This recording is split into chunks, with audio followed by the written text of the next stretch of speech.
La démission est belée, à l'andara pour ça, donc félicitations.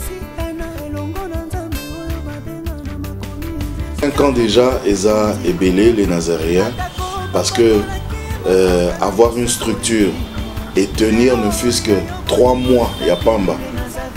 Eza li pendant moi en bâté. Moi, ce que je vous demanderais, enfin, ce que je souhaiterais, Eza Karake, Bokele Lissous. Maman Tiffany, chapeau bas. Je sais que c'est dur, mais continue.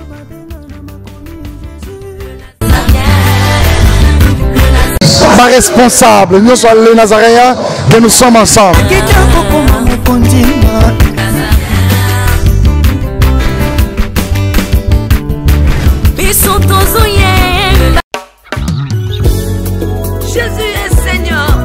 La maison House of Pop et les Nazaréens TV présentent la princesse de l'éternel, la sœur Tiffany Mokoa, en concert live. Shalom peuple de Dieu, c'est la sœur Tiffany Mokoa, la princesse de l'éternel. Je vous invite déjà, c'est samedi 24 août à Wana Village Temba. Avec comme invité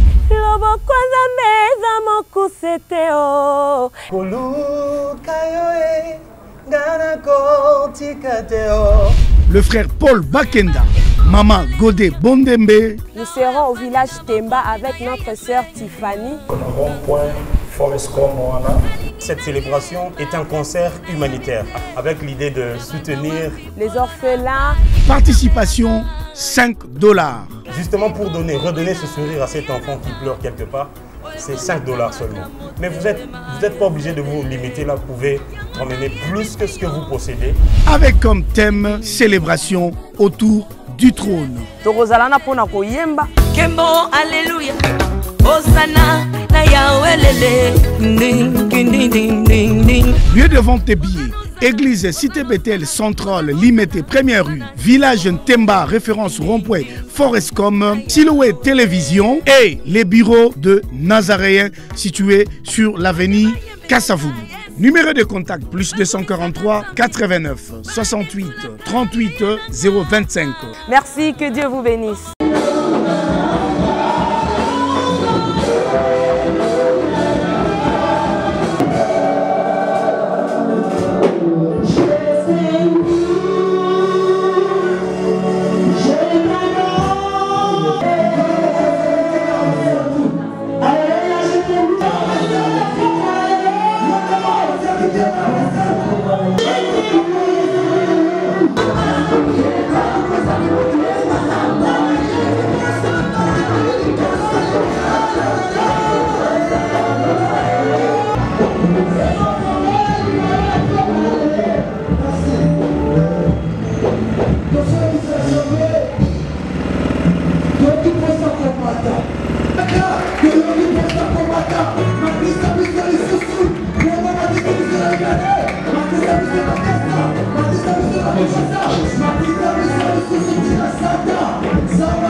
Amen l'église.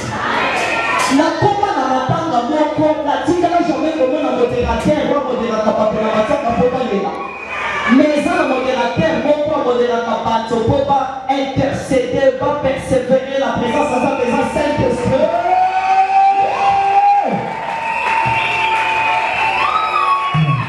Yoka.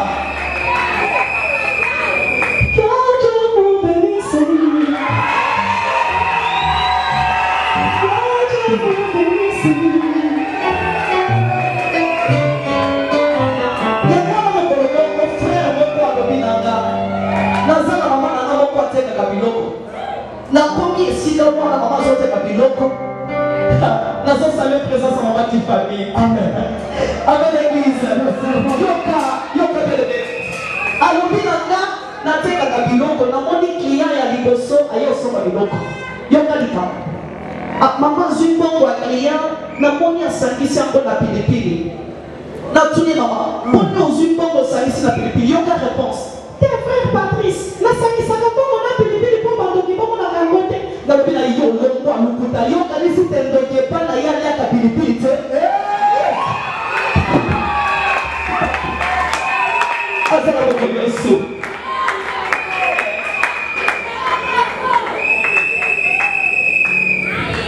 Oh Yesu.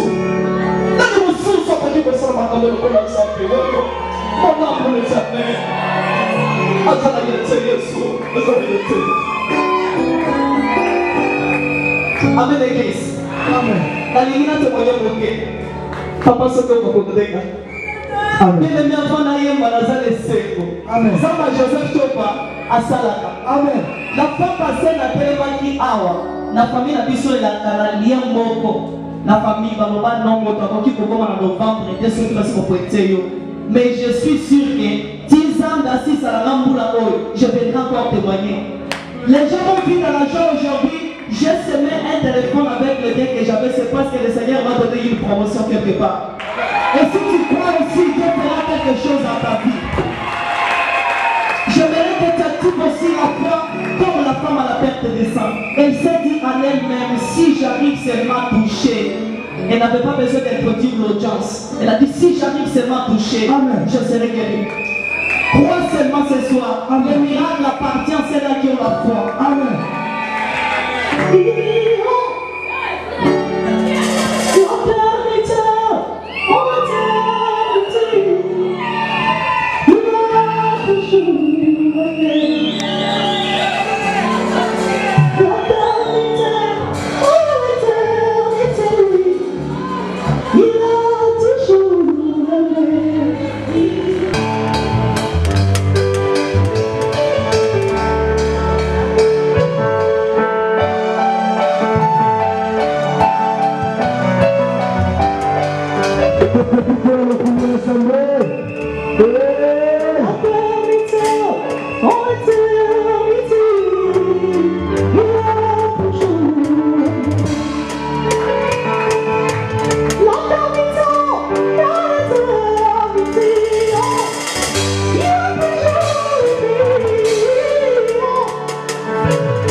Lorsqu'il t'a peur, les voix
la servante.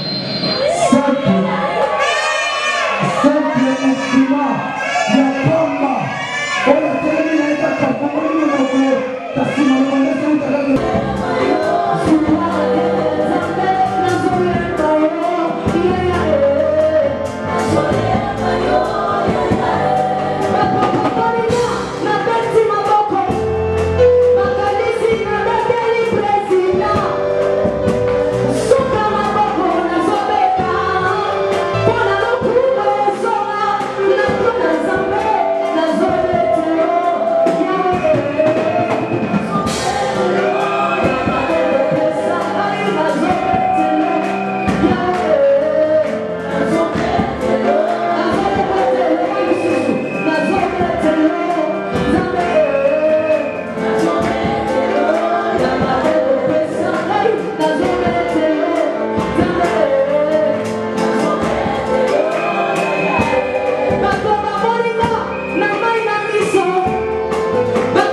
Est-ce qu'on peut acclamer le Seigneur? Nous voulons dire à Dieu, le chèque n'est pas la fin. Le chèque n'est pas... Nana évité pour moi. Nana évité pour moi. C'est un travail pour vous. Voyez bien. Le chèque n'est pas la fin. Il est 60 ans.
Est-ce que ma maman chante dans votre bazar?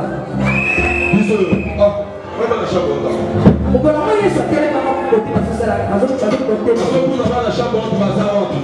Vous connaissez ce qu'elle est maman pour côté parce que c'est la maison. Amen, amen. Elle dit pour la maman, ouais, ma maman la jeune fille. La zone pour la vie, on dit ah ouais, il faut ça,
Maman, si vous avez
Tosuya, est-ce que vous avez ça?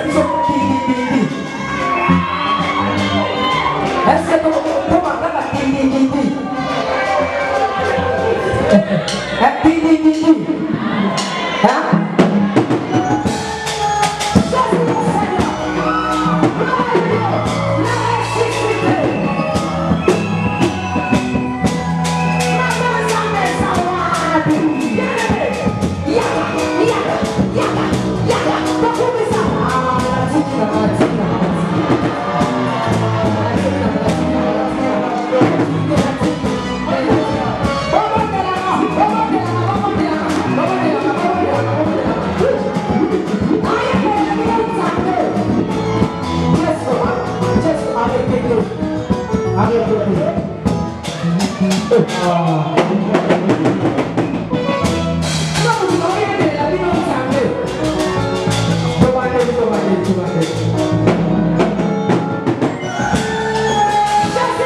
Merci Jésus, merci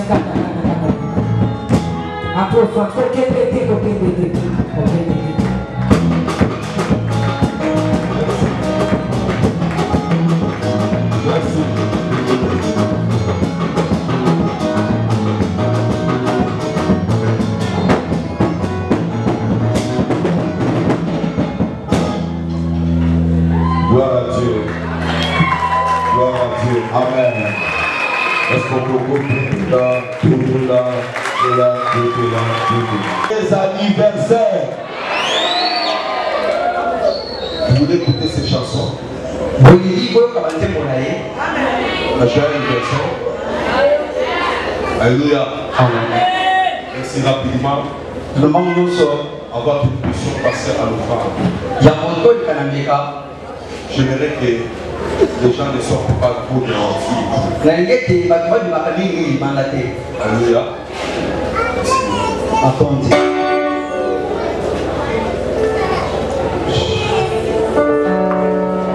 Nous sommes poursuivis la chambre droite. Nous voulons maintenant expérimenter ce moment d'anniversaire.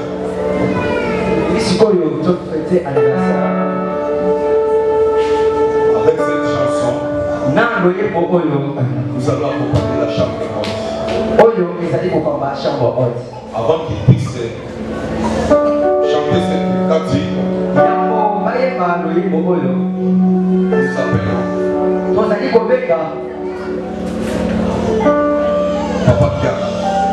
Papa Kiala. Conseiller Kiala rapidement. Mon père Sitoli Kiala dans le vent pour les mots de circonstance. Merci. Est-ce qu'on peut acclamer le Seigneur?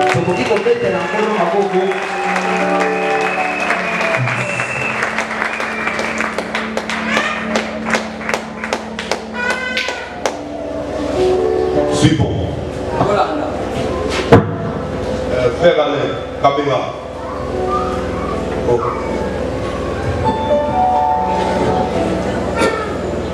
Shalom, peuple de Dieu. Prêtez-moi votre oreille, s'il vous plaît. À l'occasion de notre premier anniversaire,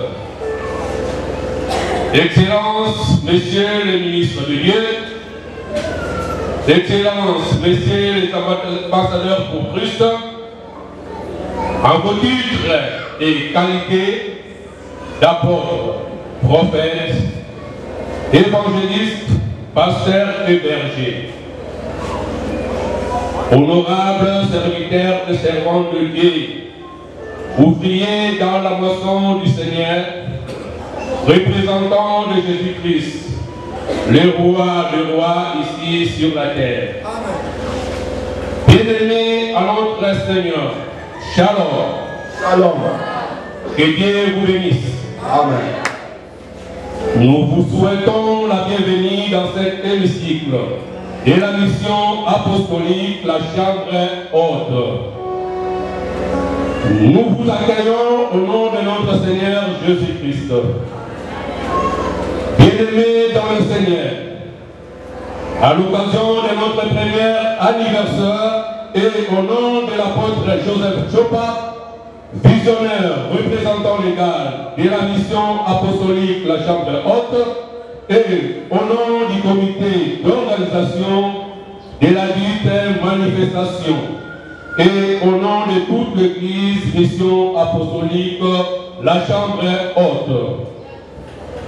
Bien-aimés dans le Seigneur, permettez-moi de saisir l'occasion qui m'est offerte pour remercier tous les orateurs qui ont été succédés sur cet autel pour nous nourrir de la parole de Dieu, dont nous étions riches et bénis, et de votre soutien spirituel et prophétique.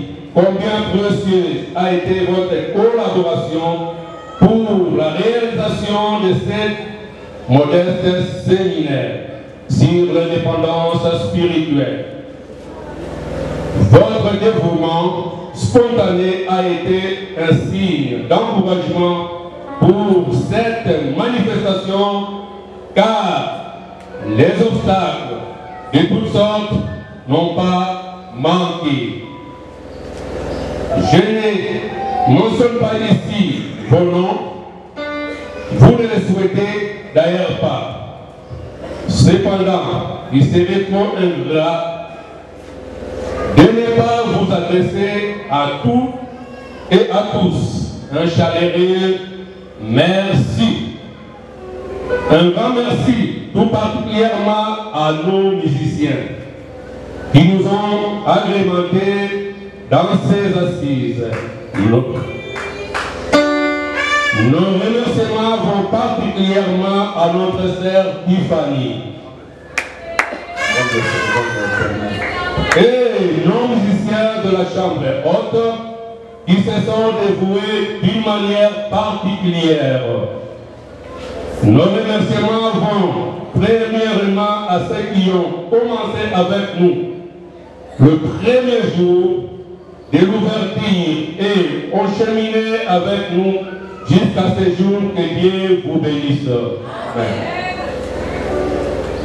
Nos remerciements vont droit à toute l'Église et à tous les bien-aimés enfants de Dieu, combien précieux ont été les prières et le sacrifice, la persévérance que vous avez produit durant tout au long de cette manifestation. À tous les bien-aimés du Seigneur, nous transmettons nos affectueuses félicitations accompagnées de nos sentiments de reconnaissance dans l'amour de notre Seigneur et Maître Jésus-Christ. Bien-aimés dans le Seigneur, une année d'existence n'est pas une chose facile. Malgré les combats, les attaques, les calomnies, les injures, les perturbations de terrain par les ennemis de la vision, nous avons tenu bon et nous sommes arrivés au bout de l'année. Bien-aimés enfants, bien-aimés, l'enfant d'une année a été sévré et a commencé à courir et à parler de lui-même.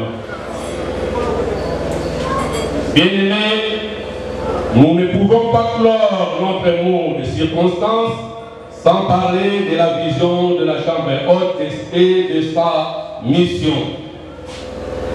De la vision. Notre vision est tirée du livre des Actes des Apôtres au chapitre 1er du verset 13 au verset 14. Il dit: quand ils furent arrivés, ils montèrent dans la chambre haute où ils s'étaient nés d'ordinaire, pour d'un commun accord, de persévérer dans la prière. Nous sommes apostoliques Nous croyons aux enseignements des apôtres et à la prière des apôtres. Acte 1, 14. Nous sommes pentecôtistes, nous croyons à l'effusion du Saint-Esprit et le parler en langue. Acte 2, versets 7 à 11. Nous sommes charismatiques, nous croyons à toutes les opérations des dons du Saint-Esprit. 1 Corinthiens 12, versets 7 à 11. Nous sommes évangéliques, nous gagnons les âmes à Christ. Romains 19, acte 14 et 21. Nous sommes pleins d'évangile. Nous croyons que la Bible est vraie de Genèse à l'Apocalypse. 2 Timothée 3, verset 16. De la mission.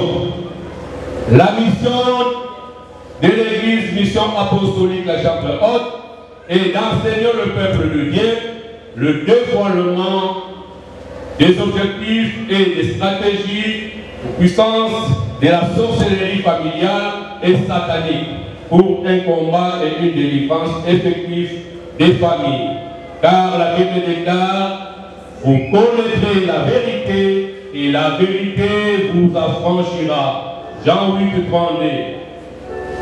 Mission qu'il a donnée à son serviteur, l'apôtre Joseph Chopa, notre professeur. Je dis et je vous remercie.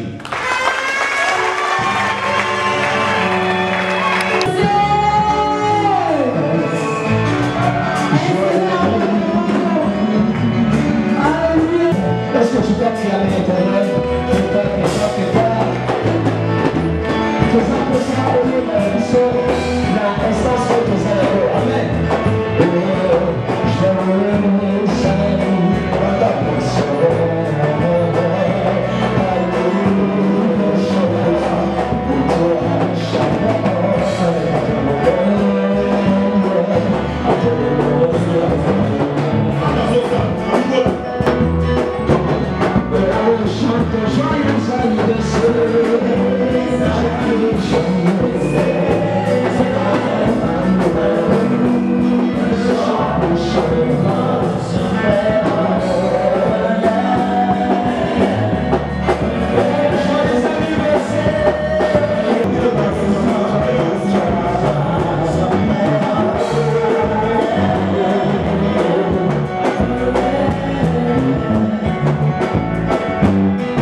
Joyeux anniversaire.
Nous avons la chorale Écodie. Nous avons la chorale Esther. Nous avons la chorale Alexandre Aïdin Abala. Nous avons la chorale Mix. C'est-à-dire toutes les chorales ensemble. Donc, et nous avons l'orchestre chambre haute. Pendant qu'ils sont prêts, je suis en train d'inviter pour nos invités de voir la spécialisation de cette église. Quand vous allez dans une église et que vous ne voyez pas ces enfants, faites attention à cette église. Parce que l'église c'est d'abord le quotidien. Parce que ces enfants-là ne peuvent rien lui donner. Alléluia. Amen. Donc vous allez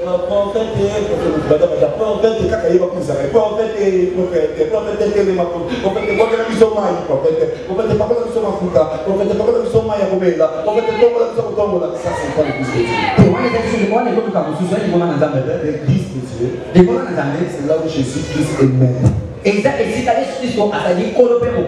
là où on encadre les petits enfants dans l'espoir qu'ils nous remplaceront un jour. Et là où il y a la crainte de Dieu. Sans la crainte de Dieu, rien ne peut avancer dans votre vie. Alléluia. Amen. Nous invitons la chorale. Est-ce qu'ils sont déjà prêts? Est-ce que Écodie mes chambres hautes. Écodie chambre haute. Comment? Oh, vous n'acclamez pas parfait, pas acclamer, pas acclamer.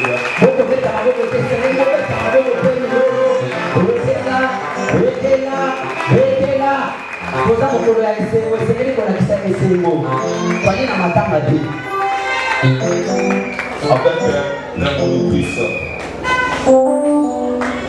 La servante de Dieu Christelle Omankoi. Namokamina bango mosali na Nzambe Christelle Omankoi. Comment? Boya. Pendant qu'ils sont en train de les encourager.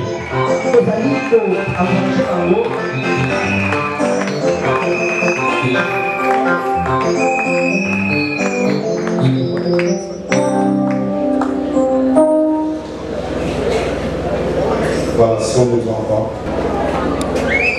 Exode chapitre 12. Mon canal Exode, mon capoyazo, minani balé. Partie du verset 31. Pour Anzela, il y a tout comme ça, tout le monde. Je peux dire la parole de Dieu. Je lis au nom de Jésus-Christ.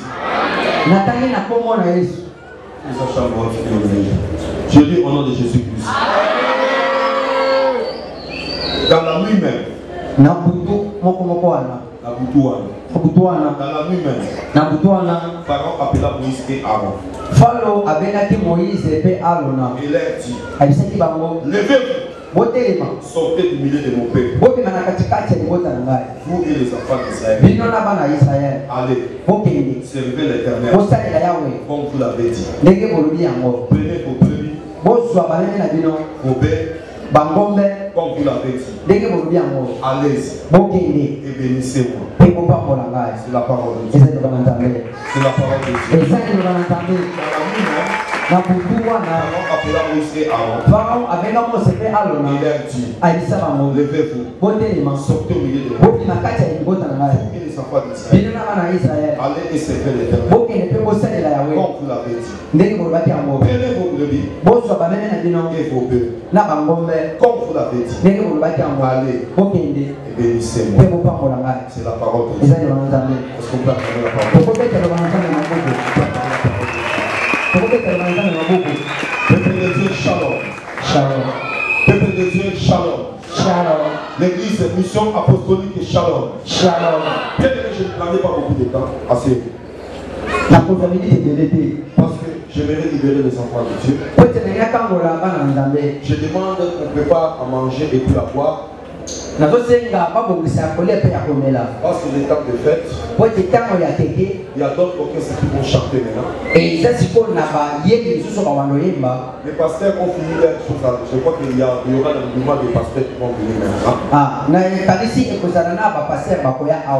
Je ne sais pas si le lycée de frère Mike est là, mais le frère Mike est encore en train de traîner quelque part, mais il sera là.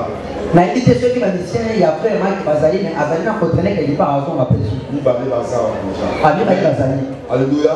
Amen. Bien aimé, écoutez-moi très bien. L'indépendance spirituelle. Ce que j'ai pris comme conception de cet thème-là, le Seigneur est en train de me parler. Le Seigneur est en train de me dire ceci. Tu vois dans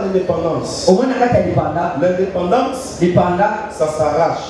Ça ne se donne pas. Ça peut se donner, mais en arrachant. Si tu n'arraches pas ton indépendance, c'est qu'il n'y a personne qui peut le donner. Le diable dans ce monde, le diable, lorsqu'il est venu dans ce monde, il a été précipité. La Bible dit qu'il est en colère. Et dans son programme, la première chose à penser qu'il cherche, c'est de rendre les gens dépendants. Le diable est diable parce qu'il rend les gens dépendants. Est-ce qu'il y a quelqu'un dans cette salle? Amen. Est-ce qu'il y a quelqu'un dans cette salle? Et bien aimé, lorsque nous avons parlé de l'indépendance spirituelle, on ne peut pas parler de l'indépendance si on ne parle pas de dépendance.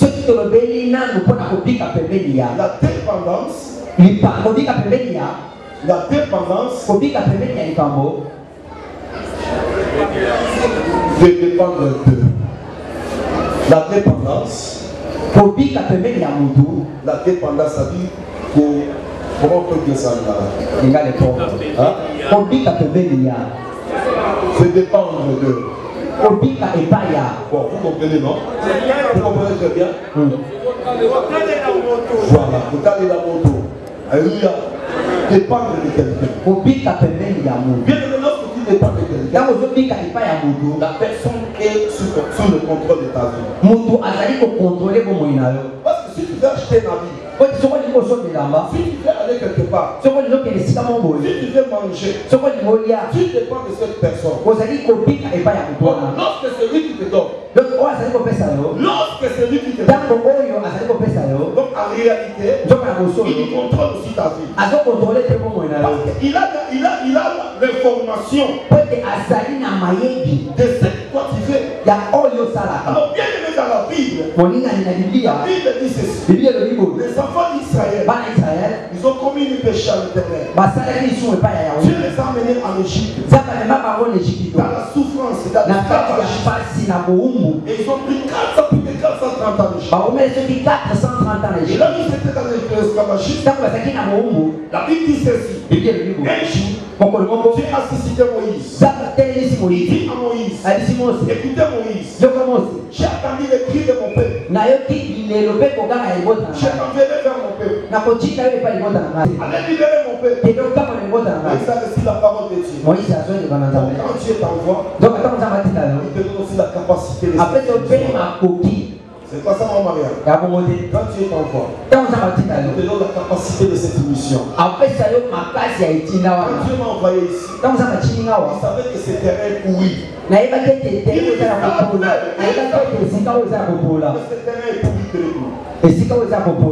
Il savait que c'était un époux. Il savait qu'il y a la sorcellerie. Il savait qu'il y a des méchants. Il savait qu'il y a des koulouna. Il savait qu'il y a des ordonnants. Il savait qu'il y a des banquinaires. Il savait qu'il y a des pipes.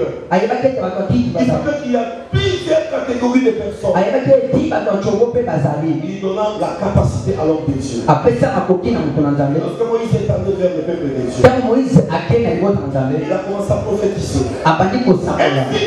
Et l'Éternel Dieu dit, il veut vous faire sortir dans ces états. Il veut vous faire sortir de l'indépendance. Vous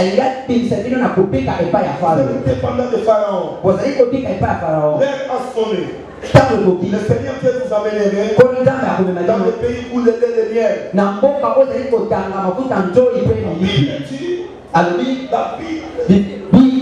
La Bible dit, les enfants de Dieu qui étaient là, ils ont écouté le Moïse. Mais parmi les enfants de Dieu, il y avait ce qu'on appelle les ramassis. Les ramassis, ce n'étaient pas les enfants de Dieu. Ils ont écouté la prophétie. Comme toute personne aime écouter ce qui a créé à son oreille. Alors ils ont accepté de sortir avec les enfants d'Israël. Mais parce qu'il était sorti, mais Pharaon avait la clé de sortie. Pour que ces gens-là de l'indépendance soient indépendants. Les enfants d'Israël ont écouté la prophétie. Il y a quelqu'un qui a fait la clé. Il s'appelait Pharaon. Moïse est parti faire Pharaon. Il dit à Pharaon, ainsi dit l'Éternel, Dieu m'a dit, laissez partir mon peuple. Donc la Bible dit, c'est Dieu. Dieu a dit que c'est le Dieu de Pharaon.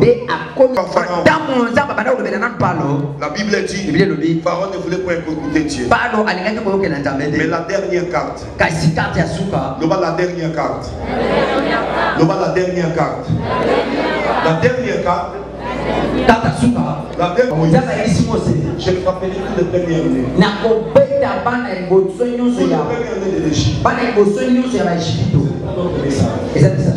Écoutez-moi peu de Dieu. Et à nous, il a Dieu a envoyé l'esprit de mort. L'esprit de mort commence à frapper. Il y avait des cris partout. Il y avait des grèves.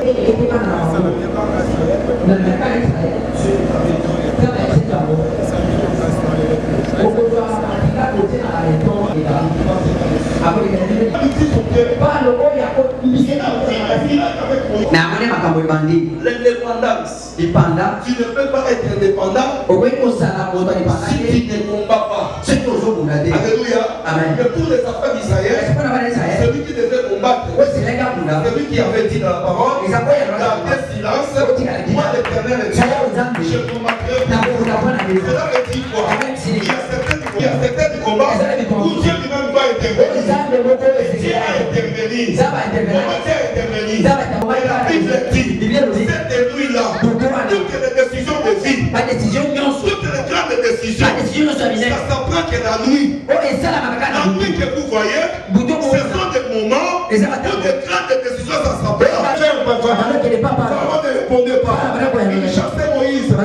Il multipliait encore la souffrance de cette nuit-là. La Bible dit, après avoir, Dieu a fait sortir sa dernière carte. À Moïse, à Pharaon. Lorsque Pharaon fit sa dernière carte, il a dit, cette fois-ci, ce combat ici, je ne ferai pas le combat. Il appela Moïse. C'était la nuit.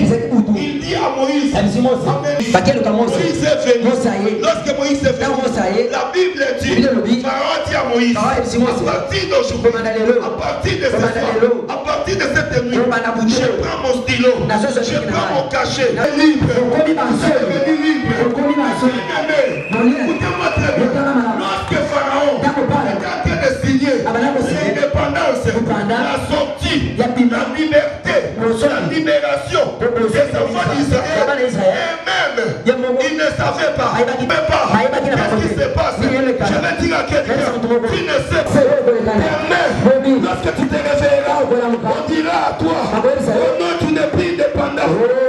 Parce que oui, il y a quelque chose, ton Dieu avait signé ton indépendance. Je vais dire à quelqu'un, ce matin-là, les enfants d'Israël, ils ont pris le victime. Ils ont pris le victime. Ils voulaient aller travailler. On les a dit non, vous ne pouvez plus travailler. Vous êtes devenus libres. Mais ils ne savaient pas. Dans une journée, les choses peuvent changer. Je parle à quelqu'un.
Ils sont allés garder ça. Ils disent ceci. Demain, nous allons rentrer encore dans le travail. Or, la décision des hommes n'était pas la décision des hommes. Ils ont gardé les victimes, maman. Ils ont gardé les couteaux. Il dit, on ne sait jamais.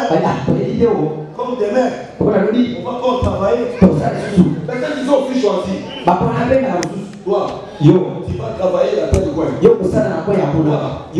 travailler la terre du coin. Tout était planifié. Bien fait que personne ne vous trompe. Le jour que le Seigneur va te visiter, ne crois pas que ça sera rouge. Ne crois pas que le ciel sera vert.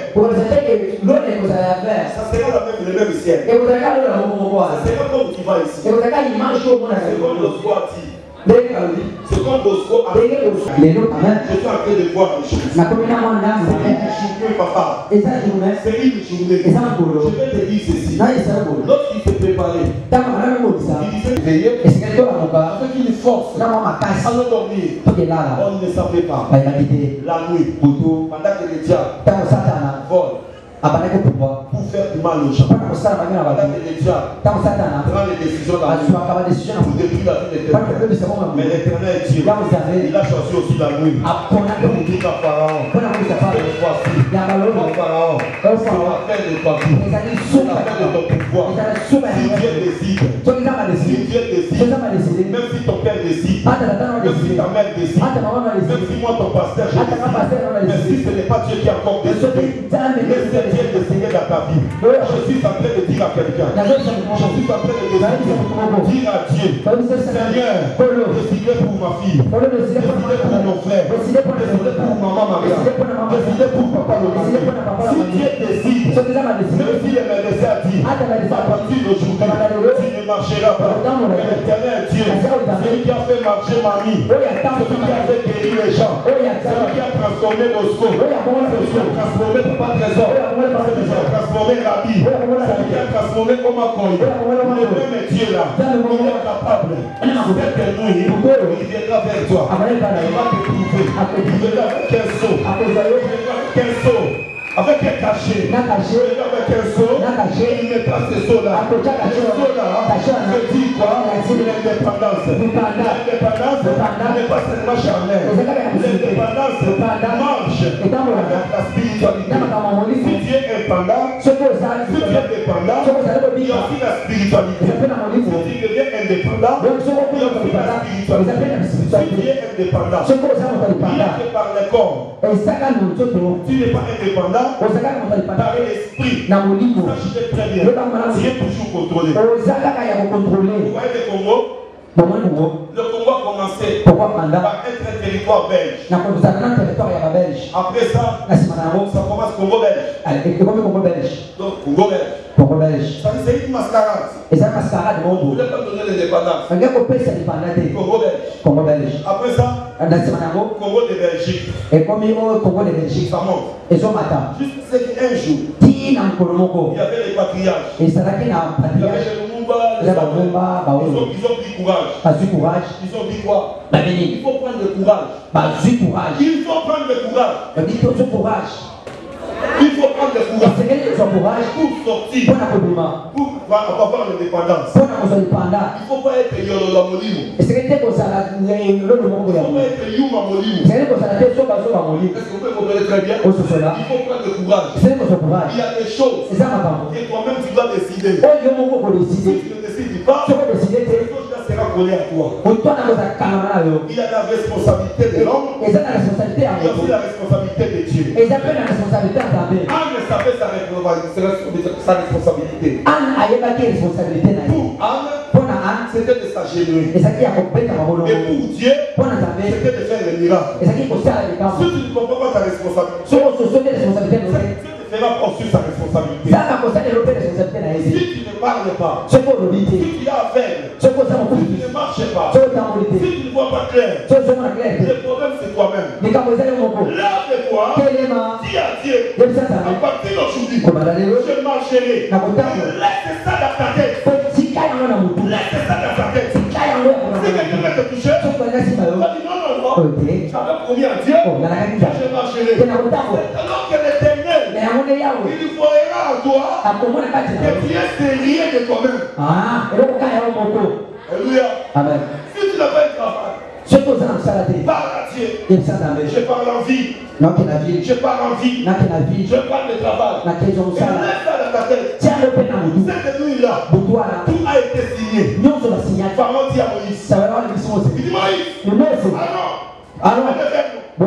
Aujourd'hui, partez, sortez. Mais est-ce qu'il a fait sortir seulement du peuple? Il a sorti avec vos biens. Véritable indépendance, on ne peut plus nous contrôler. Je suis en train de dire à l'RDC, en tant qu'un apôtre du Seigneur, l'indépendance doit être totale. Présidence, gouvernement, présidence, tous les militaires ainsi que toute la société.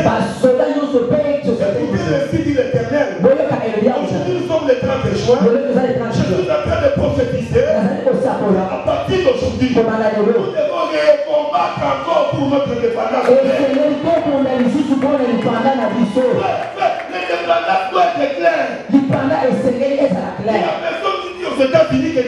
bino soki kotie oyo koboboye nebiet soki lemise babango biso te à partir d'aujourd'hui il trouvera nos militaires très forts à partir d'aujourd'hui il trouvera nos présidents très forts à partir d'aujourd'hui il trouvera la FDC très fort notre opposition sera très fort notre gouvernement sera aussi très fort pour la construction de notre pays pour la division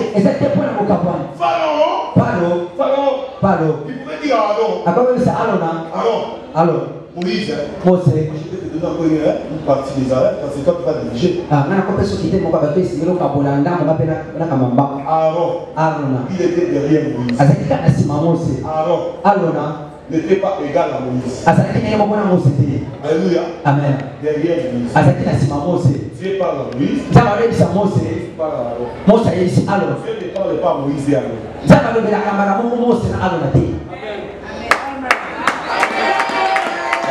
Amen.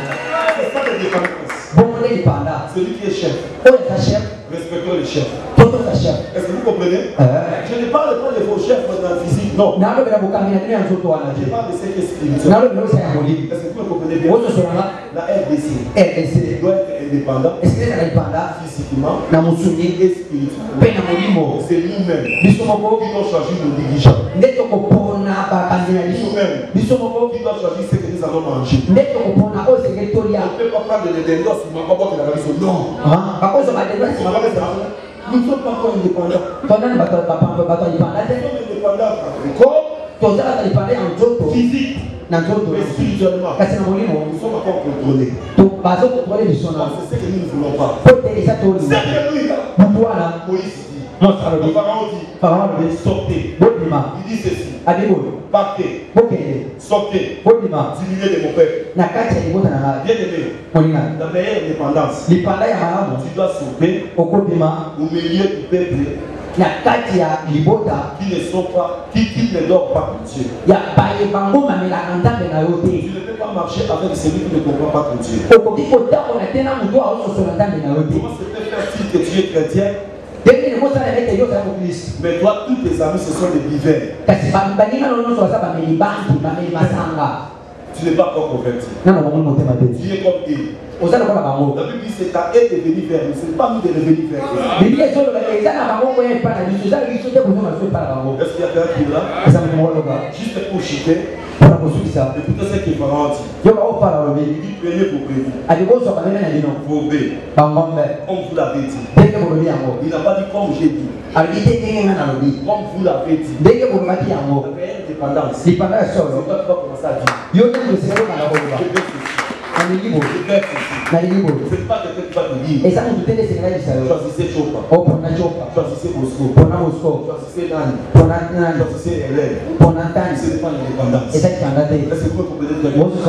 Bien aimé, si tu es encore celui qu'on vient de te dire, choisissez. Il y a même nos sœurs. Il y a même nos sœurs. Un petit fiancé, un aventurier, qui prend au près là, il fait de yo,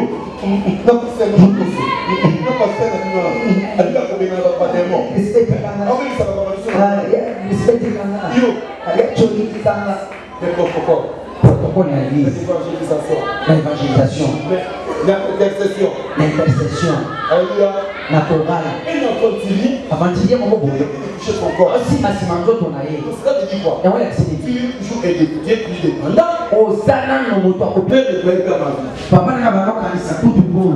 Quand j'étais devenu silatique, tant qu'on doit s'y là, on a parlé de ça à mon père. Il dit, c'est mon papa n'a. Mon père est venu me voir. Papa est au Mon père m'a groupé. Mon père voulait que je sois un militaire. Tata n'a pas fait grâce à la soldat. Comme c'est comme ça, papa. Voilà, il est bon, papa. Papa. Il voulait que je sois un militaire. Avec une soldat. Comme lui. Donc voilà, il est général. Mais on ne savait pas. Peut-être que lui, papa avait un plan. Les plans n'étaient pas aussi mauvais. Alléluia. Les plans n'étaient pas aussi mauvais. C'était une bonne plan. Je me rappelle encore de mon grand frère. J'avais une époque. Dadi, ils ont dit que ce qu'on a eu la sirène, sirène dans la séquence, c'est une chaînette. 4 mois de l'autre. Dans cette lettre. Tu vois, on a fait ça. Viens maintenant. Dans cette histoire, petite peau, pas petite chérie, parce que terminé, péré, dans le va me souffler. Si vous êtes la petite chérie, vous voyez, viens maintenant, vous avez bien dit, qui vous avez dit? Toi, mais des chénettes. Hein? Oh, petit Olo. Adiga. Adiga, ça? Ah, voilà. C'est ça, la peine. Et pas comment est l'histoire, hein? Vous avez l'histoire? Ah, la fille là. Alléluia. Et la fille casse. Qui est ça? Frère, nous on est malade. Si vous voulez, viens à Tigre, avec une chaîne, chaîne. Ce qu'on fait comme. Vous pouvez, vous avez un scandale dans le million de sous. Il est, il y a un peu dans la tête. Avant de parler de la chaîne, parce que la chaîne, il y a il y a silence. Il y a un peu de temps, il y a quelques chaînes. Il y a un peu de temps. Ça fait une chaîne. Si vous, moi, nous avons un guide. Il y a bien les bâtiments. Papa, il y a 4 000 ans. Papa, on dit que c'est un peu maman pardon. Ils sont comme maman pardon. Ils sont comme maman. Ils sont comme maman. C'est que maman va pour le passage moi na oui. Pour le dire. Il y a 4 chats qui sont là-bas. Le temps de la moi c'est un pasteur. C'est un bâtiment de la rue. Amen. C'est un bâtiment de la rue.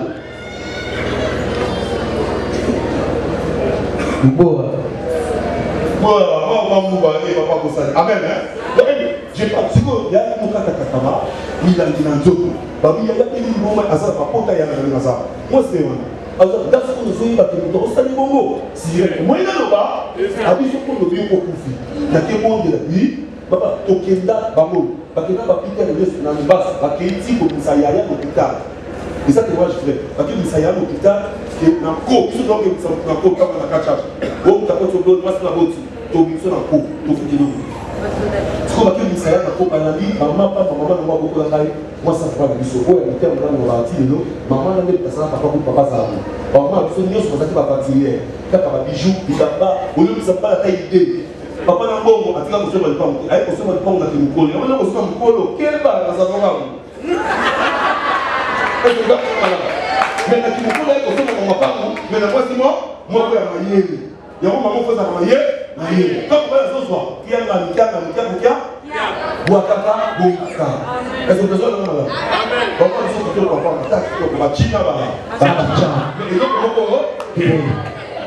Mais maman a dit ce qu'il y a ce papa, dès que tu vas sur ma yéli, la personne va le faire. Il faut s'envahir. Alléluia. Pourquoi je donne ce témoignage? C'est pour juste vous dire que l'apôtre qui est votre père, je fais de loin. Voilà pourquoi. Le mercredi, jeudi, vendredi, dimanche, je vais parler de mon témoignage. Comment être élevé d'associé de ses œuvres. C'est mon grand frère là. Lorsqu'il voyait cette fille assise, et à tout ça, on va voir. Mais bon, parce que la fille va pousser là, va prendre sur la soupe quand elle est longue dans sa carte. Il y a un peu ça pour moi. Il y a un peu ça pour moi. Mais tout à 6 ans, il y a un mal. Pourquoi? Parce que pour moi, je devais être dépendant d'avant.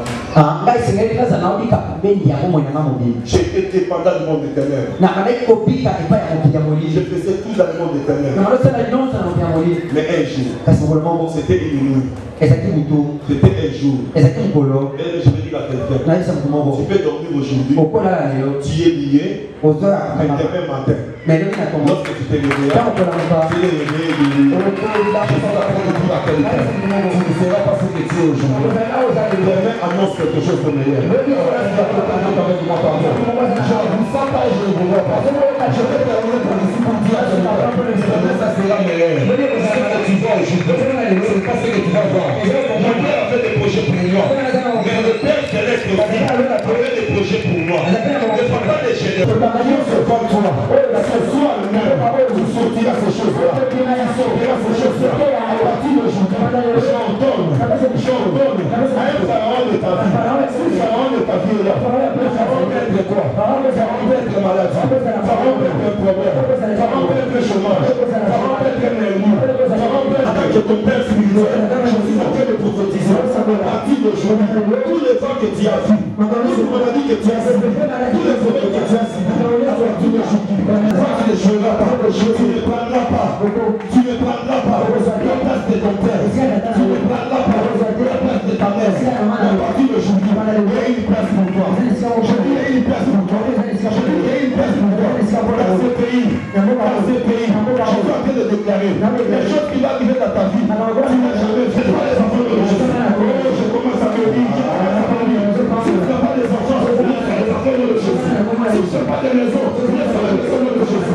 Si tu n'as pas voyagé, c'est les voyageurs de Jésus. Mais à partir d'aujourd'hui, c'est fini les rêves. Si tu vas lever, il faut que tu les touches. Si tu lèves des avions, monte dans les avions. Si tu lèves des maisons, passe ces maisons-là. Si tu lèves l'argent, touche ces l'argent-là. Ce que tu vois, ce que tu vois, je te les donne. Je te les donne. Je te les donne. Je te les donne. Allez, le feu c'est là. Le feu c'est là. Le feu c'est là. Le feu c'est là. À partir d'aujourd'hui, je prophétise. La chambre haute ne comptera plus 300 membres. Mais la chambre haute va maintenant compter 500 membres. Je lui fais de plus 300 membres. Ça va devenir 500 membres. À partir d'aujourd'hui, avant décembre, comme j'avais prophétisé, c'était un dimanche. J'ai dit aux gens, vous allez voir l'engouement des gens. Vous allez voir la lettre de Dieu. Je prophétise encore. Avant la fin de l'année, cette église ne sera pas les mêmes. Avant la fin de l'année, nous allons attendre les résultats. Les résultats ici. Il y aura des gens qui vont commencer à venir avec leurs véhicules. Il y aura des gens qui vont commencer à venir avec leurs enfants. Si quelqu'un qui t'a dit, c'est nous, toi, tu ne vas pas te marier, mais le père, oui, liste de mariage n'est pas encore terminée. Liste de réussite n'est pas encore terminée. C'est comme ça que tu es guéri. C'est comme ça que tu es guéri. Si tu étais malade, tu es guéri. Malade, je t'ordonne. La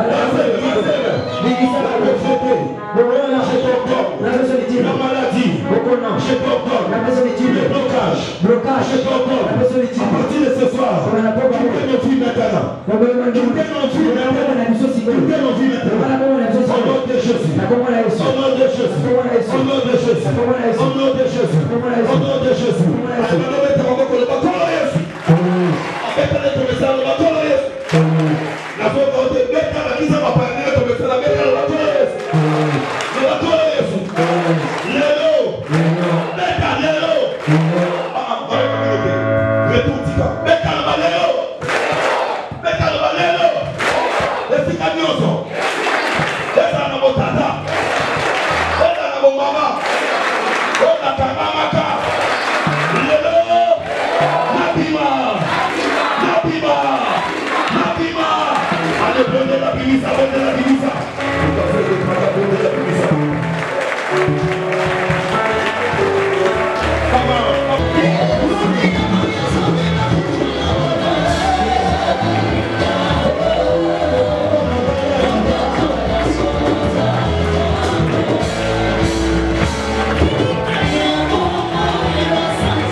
À partir d'aujourd'hui, que si camion sont, on a au quota, et pas moi. On va comment on a l'air, à part on a l'air, à vos tata, à vos mamans, et à vos kilo.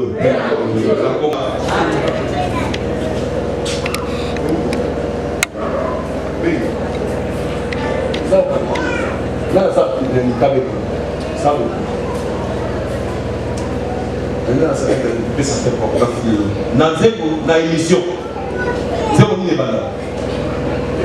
Ah, va Japon.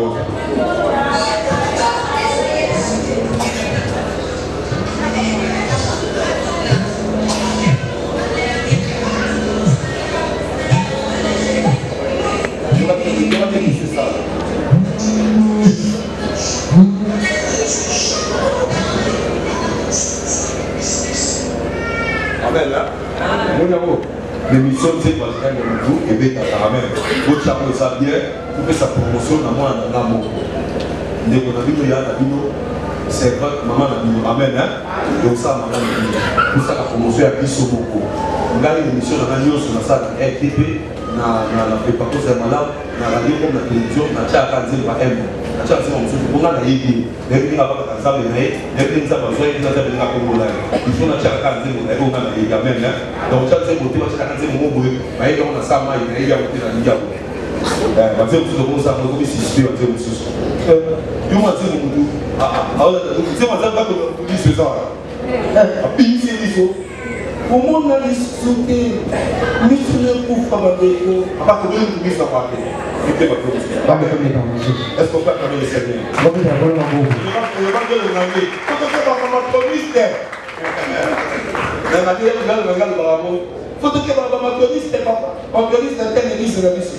amen amen bien aimé le monde va toujours sur ça sur la vie dans les femmes ça pour ça sur place dans les livres dans une année et dans mon semence là quand même il y a une année si il y a quelqu'un qui est dans la salle suivez-moi si il y a quelqu'un qui est dans la salle il peut remettre $1 combien de $20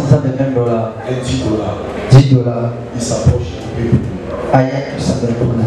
parce que nous sommes une année bien aimé Dieu dit à Moïse fais sortir les enfants d'Israël pour m'adorer Dieu n'avait pas parlé de paix sauf qu'il chantait un peu Kumba beaucoup m'amoukou Nambao pilier le moins Nambao ange moukoya sili bisodemu pe na tamoni distance à Moulaïa non pas que roi il vous soit noir Nama itomba parce que nous savons et s'il était dans les tours ici pinamo le roi ici et s'il était comme on va se voir dessus nous avons la lumière comment la lumière paraît ça révéler dans ça l'église va bien aussi pour ça nous sommes comme on a vraiment la émission tout ça fait toi par exemple tu m'as bateau l'autre une année où tu vois par exemple tu m'as nzambe sauf que mon dit monter manao aux la capacité pour bomba nzambe va passer sur ma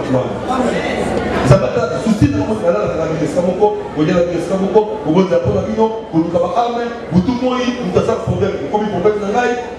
Est-ce que Zaba Boti Kazaï n'a pas de là? Après ça, quand on doit s'associer à Am, et ça va toujours avec après c'est Tata, Zamaï, Kamata, nous le Kuta. Et donc, on va faire ça, on va faire la Am, ça, on va la plus fatiguée, pour ça, tu as oublié que les hommes vont venir dans le côté du choc. Et si nous avons des gens qui ont la vie dans la poule, comme la vie dans la chambre de la poule, nous avons la vie dans la poule, et nous sommes en accident de suivant. Les hommes à Saint-Saint. Amen. Alléluia. Alléluia. Amen. Les personnes ont beaucoup de grâce.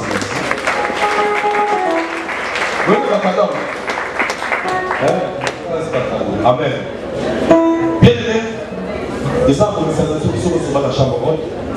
Au titre à offrande l'esprit des morts, jamais. Ça va me demander à ce que nous allons voir. Quand tu checkes comme ça, il va tout le temps avec Sina. Là, nous allons voir ça va il va voir ça mot. Tellement, dans 1000 francs, dans 2000 francs, dans 500 francs, dans 1 000 amour. Mais ça, l'esprit des morts, c'est très important pour nous. Dans la taille du bois, il n'y a pas de côté.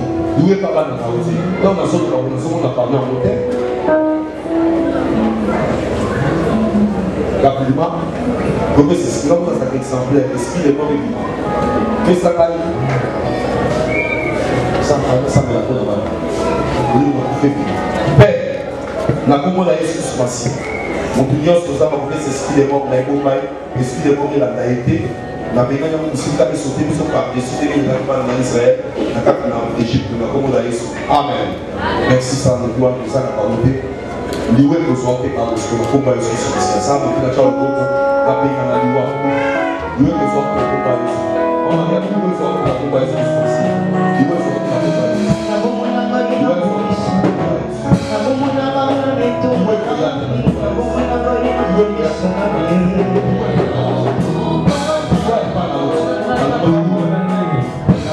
Voilà, je ne sais pas, même les chambres hautes. Nayaka awa na mwa de mars, il y a un problème de santé, il y a un problème de combat spirituel. Il y a un cas de délivrance.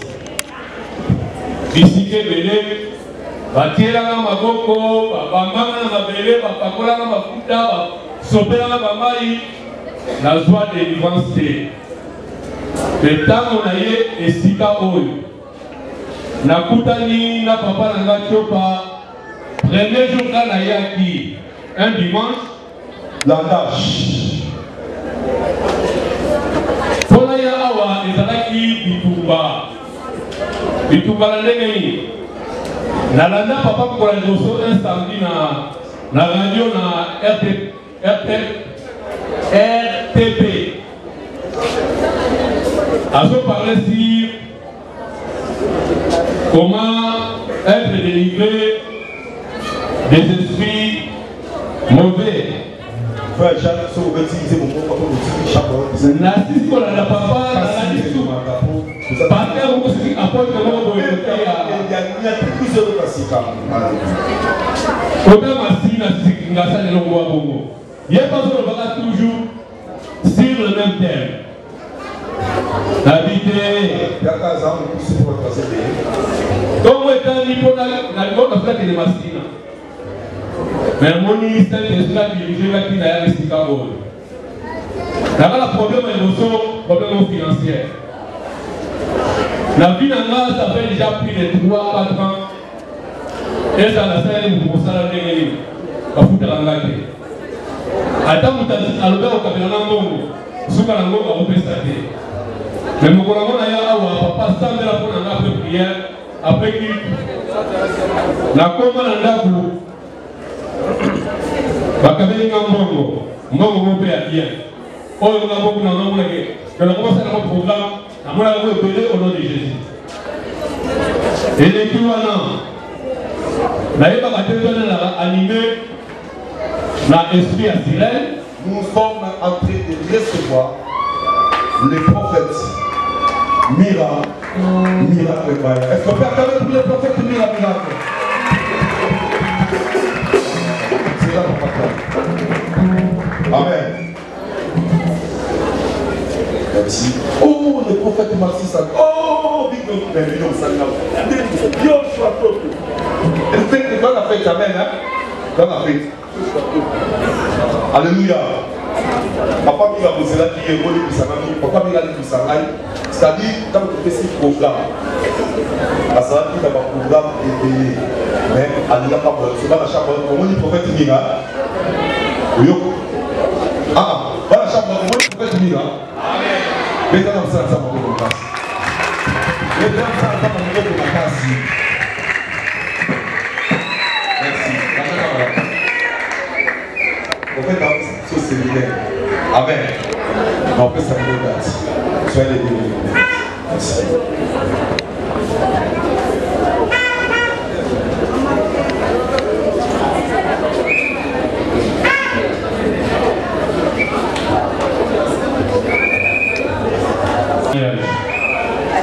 Dans la vie animée dans l'espoco, il y a sirène des eaux.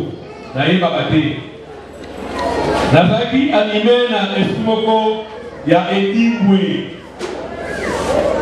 Dans Salakachité, dans Katakamote, dans Kota de Wakangate, Ediboué, on a fait dans la carte de là. Dans la vie animée dans Molimo Moussou. Il y a beaucoup de gens qui ont fait des Congo. Il y a un problème au Congo très bien. Mais au Rwanda, le sambo, chaque vendredi, chaque dimanche et chaque jour à Christ. C'est la délivrance est yatée. Donc on a mis à lundi. Dans l'église, comme d'habitude, à 8h, 9h, là où ça la prière. Et là, on dit les lots pour mater.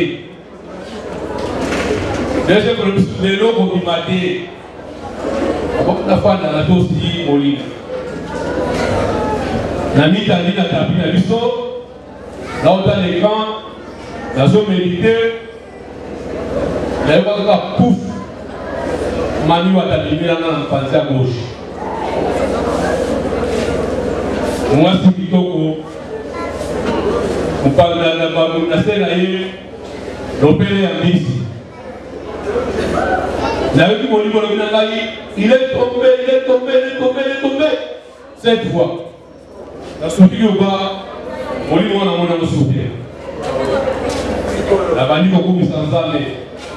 Et ça, Seigneur, merci pour la délivrance. Amen. Quelques minutes après, les serviteurs nous sont préparés déjà pour maintenant pour la photo souvenir.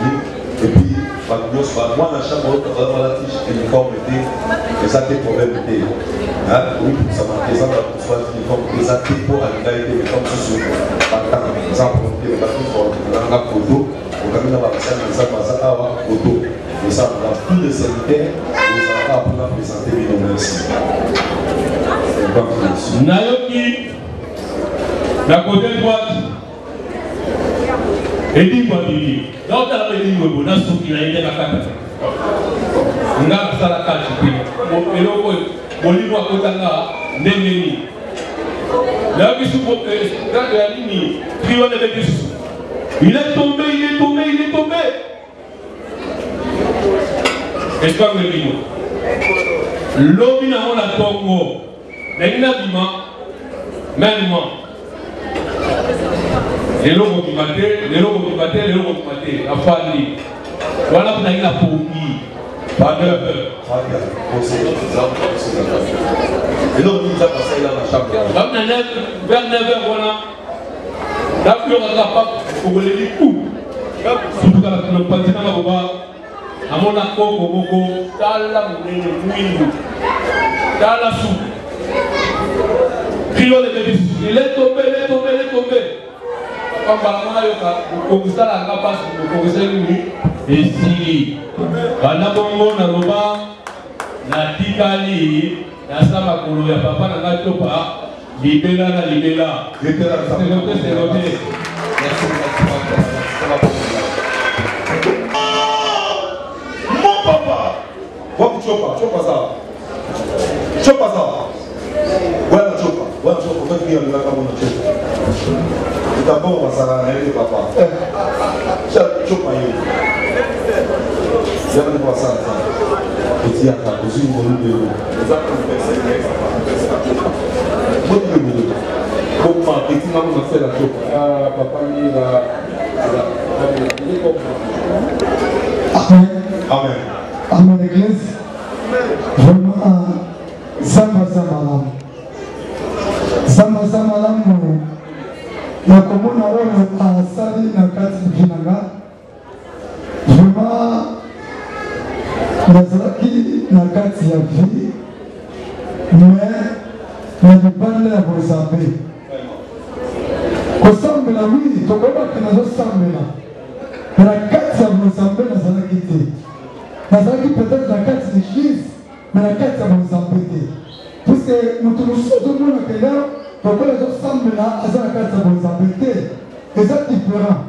Pour tous nous, à la carte d'église, mais à la carte à Bozambe. Pour les gens qu'on appelle, à la carte d'église, mais à la carte à Bozambe. Et le nom de José Chopa, de Jovenias, à Salina Ngolu, na koti na kati na Bozambe. Ezaki mwa pasi ya komona mwasi aye ndako 21 ndambo 23h na tomoki kina suka noki ya mabe makasi tiye oyo eglise mwa ndenge nini nakomaki ntina nivo ke ngai moko soki kaka ekoki na ye na temi na porte nazokengela ye nazopesa ye ngonga eyo nini oya na ndako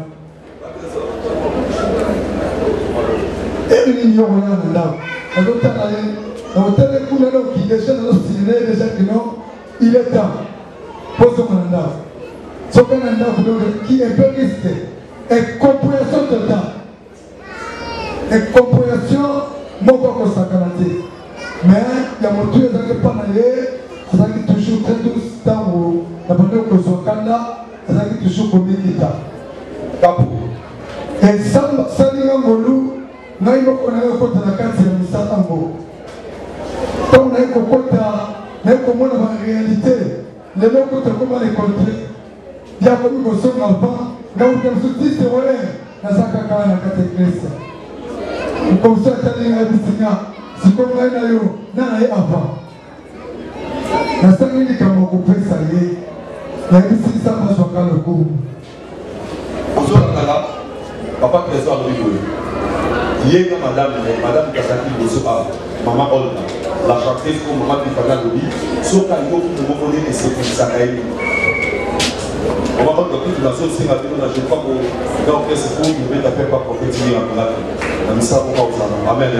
Donc, ce qui a été dit, il y a un endroit où, quand tu me dis qu'à venir la sécurité, on va lui aller à la porte de la Allez, à haute avance, comment mais les gens, oui, si vous y a un mois, il y a comment papa, question de la salle. Ce qui n'a pas été, papa,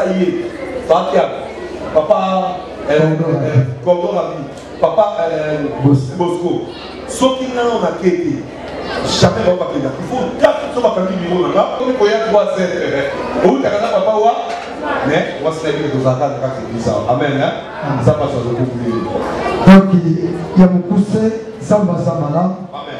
Après, c'est notre valeur et c'est comme une valeur. Vraiment. Après, on va la délivrance. Après, on va prier dans l'ail. Après, on va prier dans l'ail par tout l'histoire de soirée dans l'ail. Après, c'est notre valeur. Après, on va voyager dans l'ail. Et c'est comme valeur, c'est la quitté, Samba Chopa. Après, c'est notre valeur. Puis, à Salinangolo, na comme que l'angolo, il y a un peu de Kamoko, le Fiamoto, peu de Bani Kokoki Sama. La one est coupée ensemble, merci. Kolo, asali na susubulu. Asali na susubulu na kule. Oma kule. Yo kote mani bete. Asaka misisi ya papa oni. Na Abidjan, na papa iba kweli atakwenda na maboko. Ndo baka na huko le bana. Yake mwashi ya. Ndo baka na chambre haute. Grâce nini oye ebima babu. Donc nous sommes biso to na kolo tande mutu. Amen hein. Le reste de mon contact m'a fait que je suis à la malade. Quand papa lobby, nous allons vivre la musique. Dans le champ entier, ce qu'on a moni papa Zoya, le moni moutou kane Zoya, le bam. Non, c'est moi, nous sommes frères pasteur, la vie dans le bon ici dans Zapi. Voilà, pasteur pas les médias, si le lot, la comité là, on a chambre haute, nous allons la bande écodile, la chorale Esther. Oh, nous avons passé dans la chambre haute, on a vivre, on a obéi la femme, mais dans la chambre haute, on a bien la malicieuse. Pas de écodile Esther, mais là, on va nous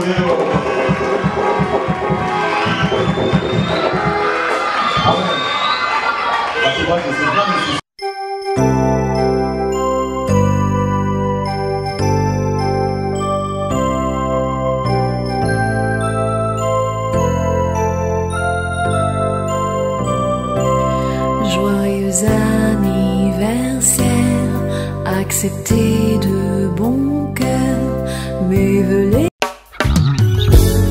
Jésus est Seigneur. La maison House of Pop et les Nazaréens TV présentent la princesse de l'Éternel, la sœur Tiffany Mokwa, en concert live. Shalom peuple de Dieu, c'est la sœur Tiffany Mokwa, la princesse de l'Éternel. Je vous invite déjà, c'est samedi 24 août à Wana Village Temba. Avec comme invité